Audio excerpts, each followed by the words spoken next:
E aí, beleza? Essa é sobre o mercado financeiro Forex. Sábado. E em meio à maravilha do poder ficar em família com mais tempo, há sempre um momento que a gente que quer mudar de vida, aproveitando as oportunidades, e o mercado financeiro não deixa de ser uma boa oportunidade para renda extra ou para uma transição de carreira, devemos nos dedicar com algum tempo de qualidade também no final de semana. Há um engano muito grande em nomenclaturas que seriam básicas de compreensão para que a gente vá lidando com o mercado, com as nuances que eles nos informam através, por exemplo, dos dados econômicos, do calendário econômico. A diferença da liquidez para a volatilidade, por exemplo, e muita gente ainda se engana disso. Sobretudo, se ou quando andam juntas. Bem, liquidez, diferentemente da volatilidade, refere-se à quantidade financeira, valor financeiro envolvido nas negociações daquele ativo. Volatilidade, quantidade de operações. Como está a briga entre os vendedores contra os compradores? São volume de operações. E lembremos que liquidez e volatilidade não necessariamente andam juntas. É raro, mas pode existir uma sem a outra. Já no mercado financeiro Forex, nós temos a dificuldade de não trabalhar com volume. Os volumes disponíveis, por exemplo, no MT5, referem-se a tickers. Estejamos atentos, então. Sempre, pelo menos nos ativos em que eu tenho acompanhado, às sextas-feiras, nós temos a liquidez reduzida. E nós podemos observar isso com o tamanho dos candles. Uma observância fácil para se acompanhar seria o USD-JPY. Também o AUD-USD e seus respectivos índices, JP225, AU200, enfim. Nós observamos que quando o mercado ele já fechou, porque enquanto aqui ainda é sexta-feira, lá já está fechado o mercado, você vai observando a redução dos tamanhos do candle. E os candles vão ficando efetivamente diminutos, demonstrando a redução da liquidez. Quando não acontecem as respectivas consolidações. O oscilar do mercado faz com que aqueles que operem busquem lucro. E o buscar lucro, em boa parte das vezes, é realizar.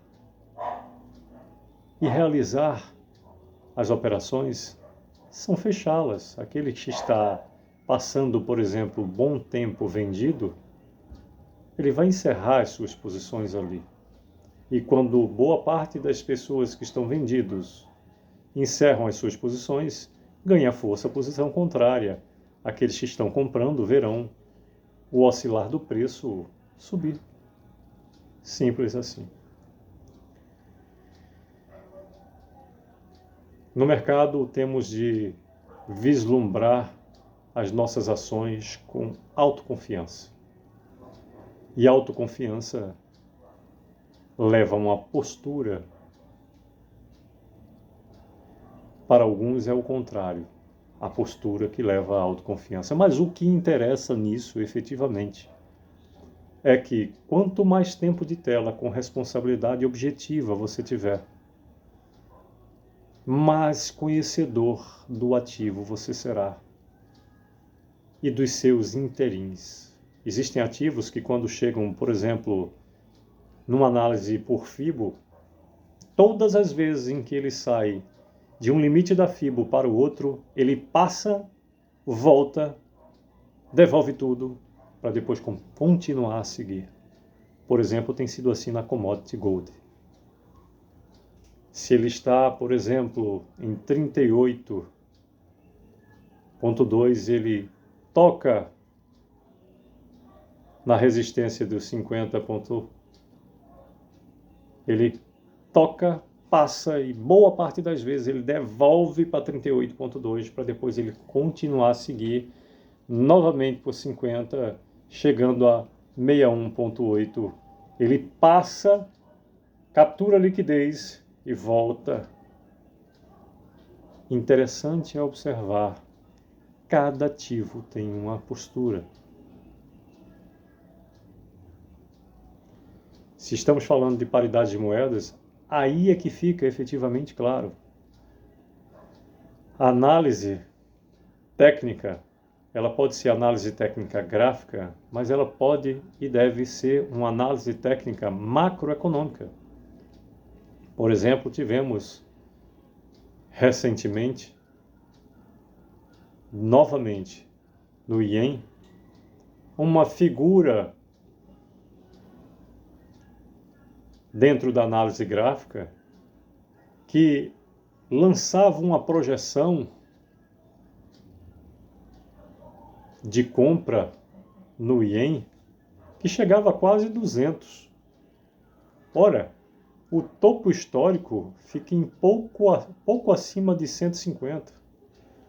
Como eu posso pegar uma análise técnica gráfica que justifique isso, que me demonstre isso, sem pesar, sem equilibrar com a macroeconomia?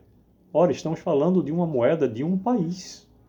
País que está atravessando, sim, um momento difícil, que deixou de ser a terceira maior economia do mundo, agora é a Alemanha, e não porque a Alemanha subiu, mas porque o próprio Nihon, o próprio Japão, é que infelizmente